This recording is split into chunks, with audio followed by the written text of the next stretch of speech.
My husband booked a Hawaii trip for his whole family, but forgot to include me.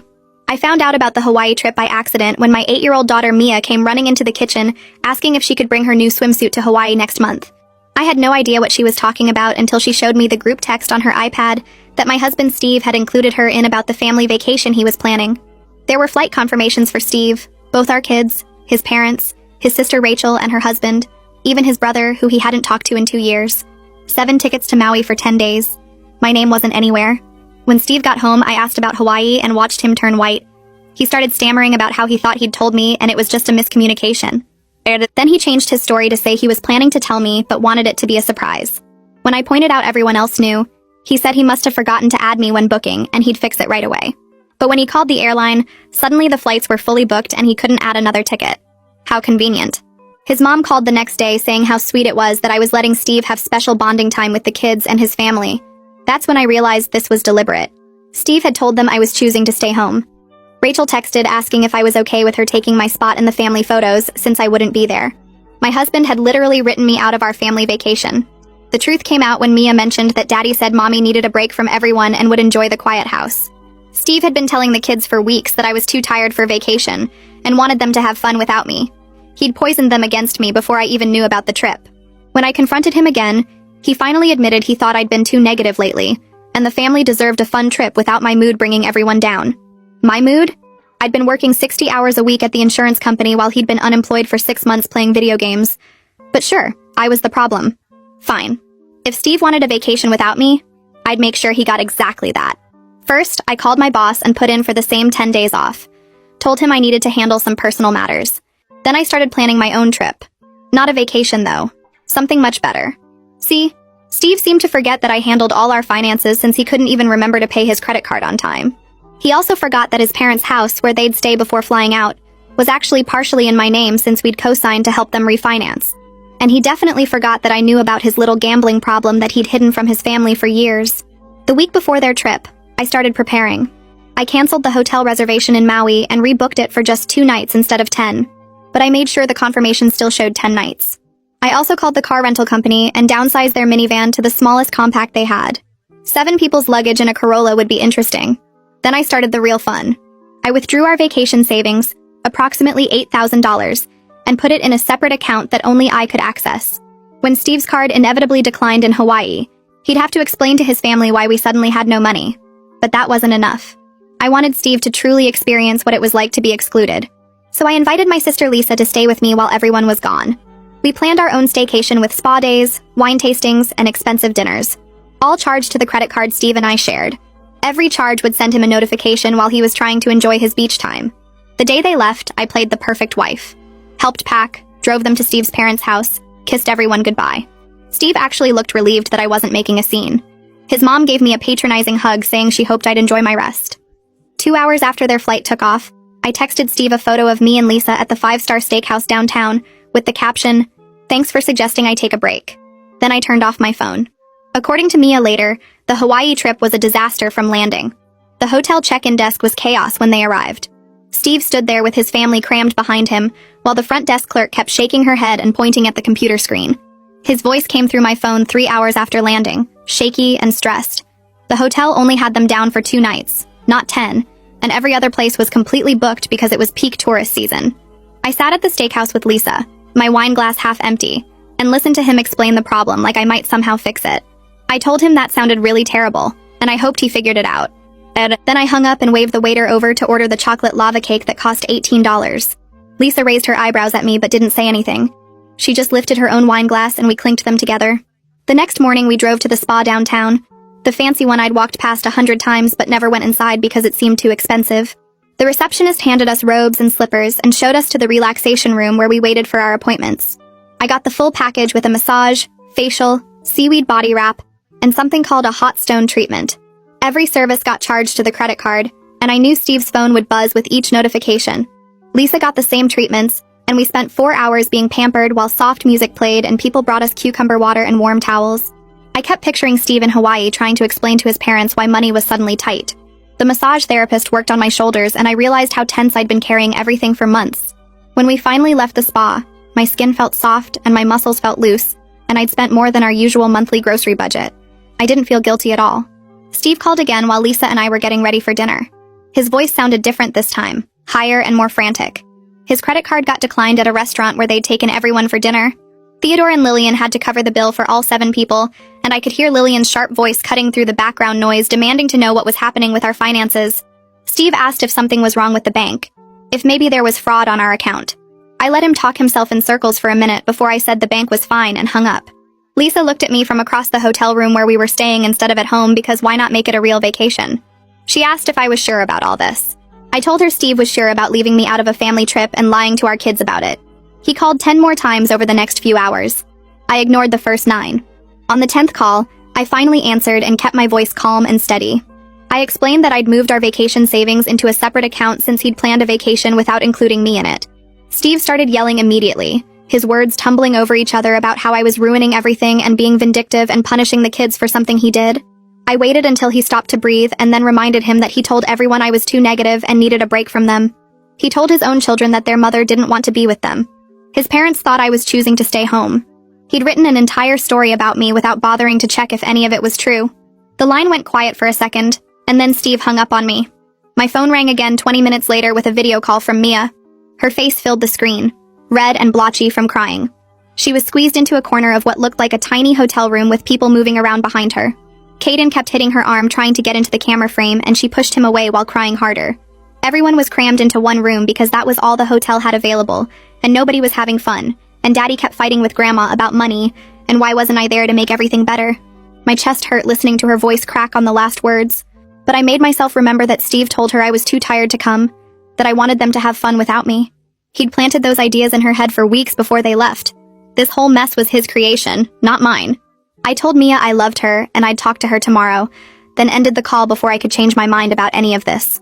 Lisa brought up the money situation over breakfast the next morning. We were sitting in a cafe eating overpriced pastries and fancy coffee drinks. She said maybe I'd made my point and should send enough money, so the kids could at least enjoy some of the vacation. I stabbed my fork into my croissant and told her I wasn't ready to let Steve off the hook. We went back and forth about it, her voice getting sharper each time she pointed out that Mia and Caden were suffering too. I reminded her she'd supported this plan when I first explained it. She said she supported making Steve face consequences, not making my kids miserable in Hawaii. The argument ended when I threw down money for the bill and walked out of the cafe. She followed me to the car, but we didn't talk much the rest of the day. Theodore called my phone that afternoon, and his voice had that cold, formal tone he used when he was disappointed in someone. He said Steve had explained the whole situation to him, how I was holding their vacation hostage over a simple misunderstanding. Theodore launched into a lecture about family unity and the importance of forgiveness, and how marriage required compromise from both people. He talked about how Steve was trying his best, and I needed to be more understanding of the pressure he was under. Not once did Theodore mention that his son deliberately excluded me and then lied about it to everyone. Not once did he acknowledge that Steve had poisoned my own children against me.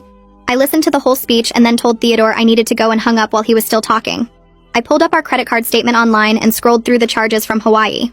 The cramped hotel room cost more per night than the original booking, because it was last minute.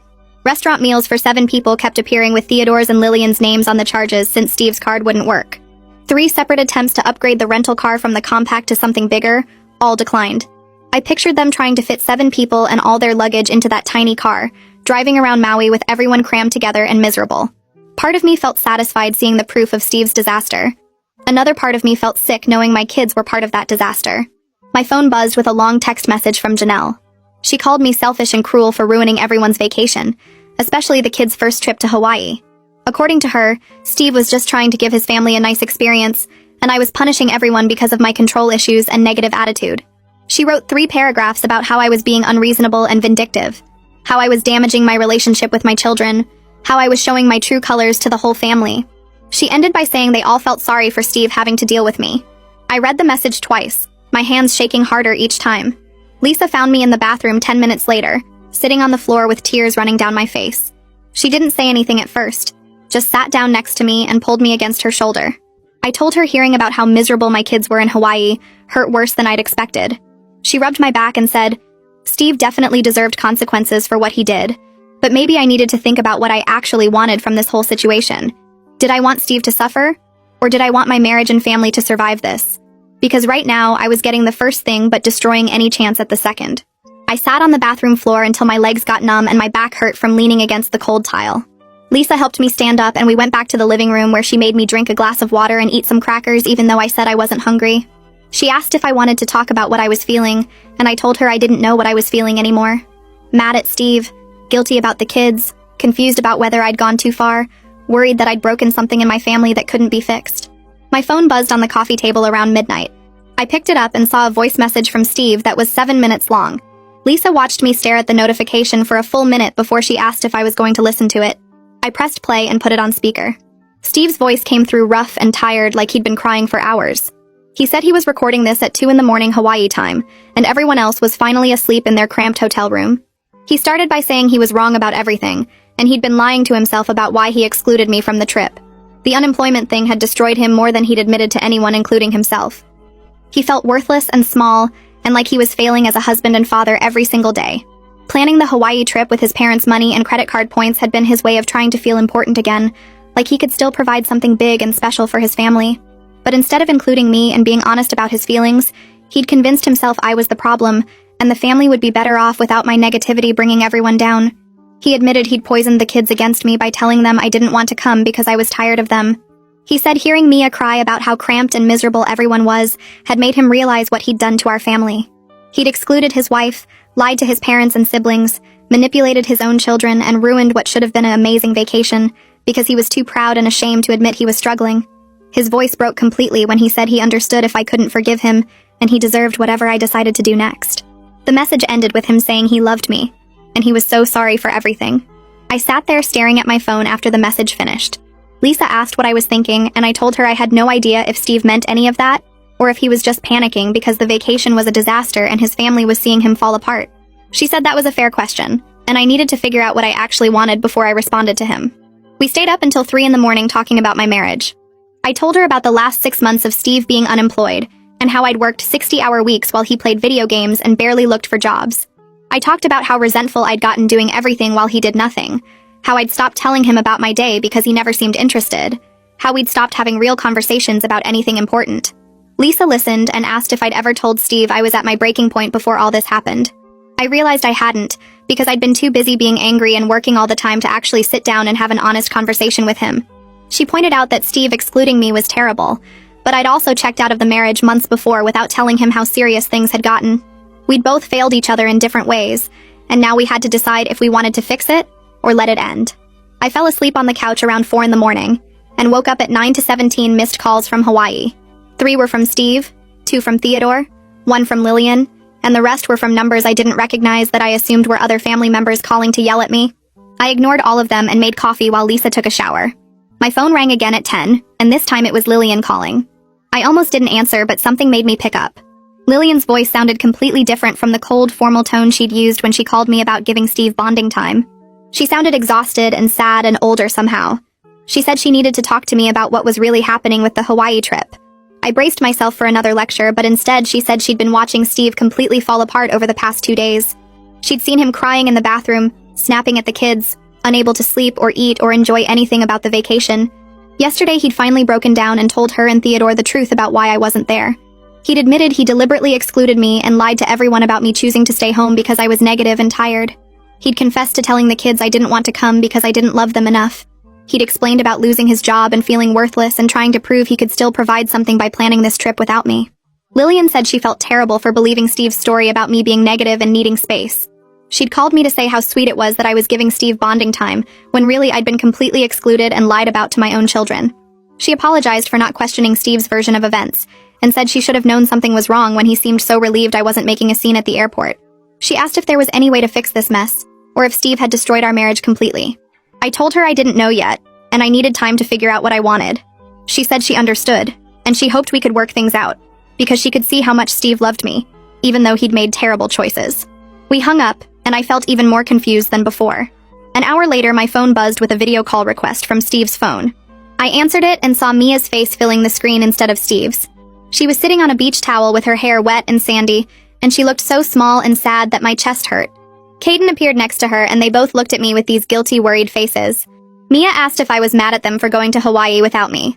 I told her I could never be mad at her or Caden for anything Daddy planned. She started crying and said Daddy told them I didn't want to come because I didn't love them enough to take a vacation with them. She said she'd believed him because Daddy seemed so sure, and now she felt bad for not asking me if it was true. Caden said he'd been mad at me the whole plane ride for not wanting to spend time with them. Hearing my 8-year-old daughter say she thought I didn't love her enough to go on vacation broke something deep inside me. I realized Steve's betrayal went so much deeper than just excluding me from a trip. He'd actively poisoned my relationship with my own children by making them believe I'd chosen to abandon them. He'd planted doubts in their minds about whether their mother loved them. That felt worse than anything else he'd done. I told Mia and Caden that I loved them more than anything in the world, and I would always want to spend time with them no matter what anyone said. I explained that Daddy had made some bad choices about the vacation, but none of it was their fault, and they didn't do anything wrong. Mia asked why Daddy would lie about something like that, and I told her Daddy was going through some hard stuff and made mistakes, but we'd figure it out as a family. We talked for 20 more minutes about their trip and what they'd seen in Hawaii, and I tried to make them feel better about everything. After we hung up, I went to my bedroom and cried for an hour. Lisa knocked on my door around 1 in the afternoon and said she had to leave because she needed to get back to work in the morning. Before she left, she hugged me tight and said whatever I decided about my marriage, I needed to make sure Mia and Caden knew none of this was their fault. She was right, and I spent the rest of the day thinking about how to protect my kids from the damage Steve and I had done to our family. I thought about what kind of example I was setting for them by seeking revenge instead of trying to fix problems. I thought about what they'd learn about marriage and conflict from watching their parents destroy each other. I realized I'd been so focused on making Steve suffer that I hadn't thought about what my actions were teaching our children about how to handle hurt and anger. Around 6 that evening, I logged into our bank account and looked at the balance in the separate account where I'd moved our vacation savings. I thought about Steve and the kids stuck in that cramped hotel room with his parents and siblings all crammed together and miserable. I thought about Mia's face on the video call asking if I was mad at them. I thought about what Lisa had said about making sure my kids didn't remember their first Hawaii trip as the vacation where their parents' marriage exploded. I transferred $4,000 back into our shared account, enough to cover a decent hotel for the remaining 5 nights, and some activities for the kids, and decent meals for everyone. It wasn't about forgiving Steve or letting him off easy. It was about making sure my children had at least some good memories from this trip, instead of just remembering everyone being cramped and fighting and miserable. I kept the other $4,000 in my separate account, because I still didn't trust Steve completely, and I wanted to make sure I had money he couldn't access if things got worse. 20 minutes after I transferred the money, my phone rang with Steve's number. I answered and heard him sobbing so hard he could barely talk. He kept saying thank you over and over and asking if this meant I was willing to work things out. I cut him off and told him we needed to have some serious conversations when he got home. I said we needed marriage counseling and he needed to tell his entire family the complete truth about why I wasn't invited and what he'd told the kids about me. I said I needed to see real changes in how he handled our relationship and our finances and his job search. I told him I wasn't promising to forgive him or stay married to him, but I was willing to try counseling and see if we could fix what he'd broken. Steve agreed to everything immediately. He said he'd tell his family the whole truth today, and he'd find a counselor as soon as they got home, and he'd do whatever it took to prove he could change. I wondered if he actually meant it, or if he was just saying what I wanted to hear because he was desperate and embarrassed. I told him I'd talk to him when he got home and hung up before he could say anything else. 2 hours later, Steve texted me that he'd moved the family to a better hotel with actual rooms for everyone, and they were going to try to salvage the last few days of the trip. He sent photos of Mia and Caden finally smiling at the beach building sandcastles and playing in the waves. They looked happy and relaxed for the first time since they'd left, and I felt relieved that at least they'd have some good memories from Hawaii. My phone buzzed with a text from Janelle that was much shorter than her previous angry message. She said Steve had confessed everything to the whole family, and they were all shocked he'd lied so much about the situation. She apologized for calling me selfish and cruel without knowing the full story. The apology felt more like something she had to send, because Steve told her to, rather than something she actually meant, but I appreciated it anyway. I spent the next 4 days working normal hours for the first time in months. I left the office at 5 instead of 8 or 9, and I didn't check my email after dinner. I went to the gym and met a friend for coffee and cleaned out my closet, and did all the things I never had time for when I was working 60-hour weeks. I thought a lot about what I actually wanted from my life and my marriage. I realized I'd been so busy being the responsible one and resenting Steve's unemployment that I'd never told him how close I was to my breaking point before any of this happened. I'd let the resentment build up for months without having honest conversations about how overwhelmed and angry I felt. Steve excluding me was terrible and unforgivable in a lot of ways, but I'd also failed to communicate how serious our problems were before they exploded. We'd both made mistakes, and now we had to decide if we wanted to fix them or give up. The day Steve and the kids were supposed to come home, I cleaned the whole house and made their favorite dinner and tried to prepare myself for whatever happened next. I heard the car pull into the driveway at 6 and my stomach twisted into knots. The front door opened and Mia ran inside first. She dropped her backpack and ran straight to me crying and saying she was sorry for believing Daddy when he said I didn't want to come. I picked her up even though she was getting too big for me to carry easily and held her tight against my chest. I told her I would always want to be with her no matter what anyone said, and she didn't have anything to apologize for. Caden hugged my legs, and Steve stood in the doorway with all the luggage looking tired and scared and uncertain. The atmosphere felt awkward and tense, like we were all walking on broken glass, trying not to make things worse. I put the kids to bed early that night and came back downstairs to find Steve sitting at the kitchen table with his hands folded in front of him. He looked up when I walked in, and I could see he'd been crying. I sat down across from him and waited for him to start talking. He took a deep breath and told me he'd been struggling with depression ever since he lost his job 6 months ago. He said every morning he woke up feeling worthless because he couldn't provide for his family anymore.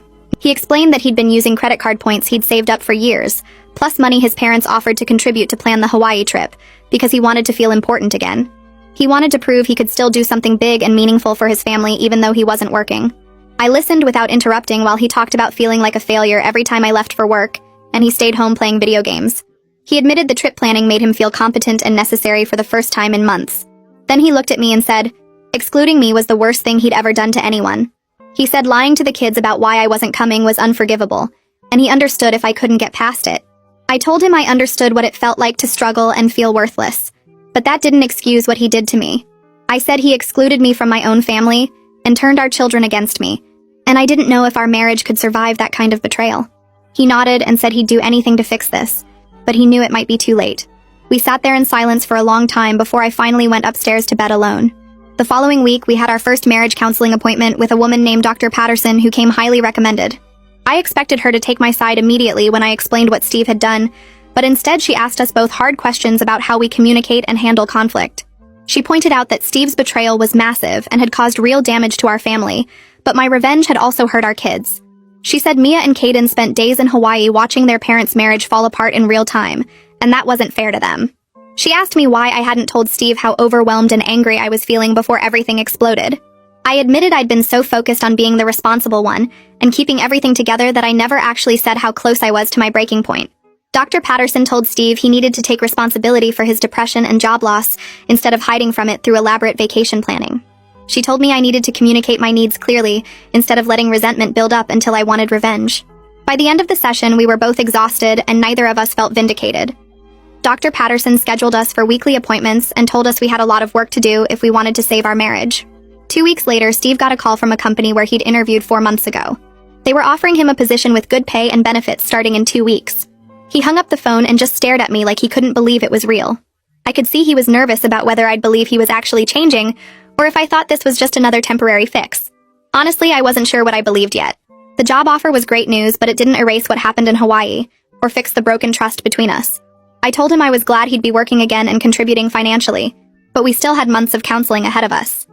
He nodded and said he understood he had to prove himself over time, and not just with one job offer. I agreed to keep going to counseling and see if we could rebuild something real, instead of just going back to how things were before. He accepted the job that afternoon, and I felt a tiny bit of hope for the first time since I found out about the Hawaii trip. 3 months later, our life looked completely different. Steve was working full-time at his new job and actually seemed to enjoy it. He came home at reasonable hours and helped with dinner and homework without me having to ask. We were both in individual therapy plus our weekly couples counseling with Dr. Patterson. The biggest change was how we talked to each other now. We had hard conversations about money and responsibilities and feelings instead of letting things build up.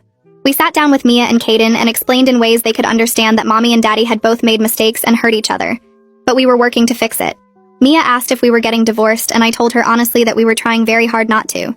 We started planning a real family vacation for next summer, where everyone were included from the start. Steve showed me the resort options and asked my opinion on everything. Things weren't perfect, and I was still hurt by what he'd done to me. Some days I looked at him and felt angry all over again about being excluded and lied about, but I could also see he was genuinely putting in the work to change. He went to therapy every week and took his antidepressants and showed up for our family in ways he hadn't before. Our marriage had survived, but it wasn't the same marriage anymore. It was built on honesty and accountability now instead of me just holding everything together while he coasted along. I didn't know if we'd make it long term, but for the first time in months, I believed we had a real chance.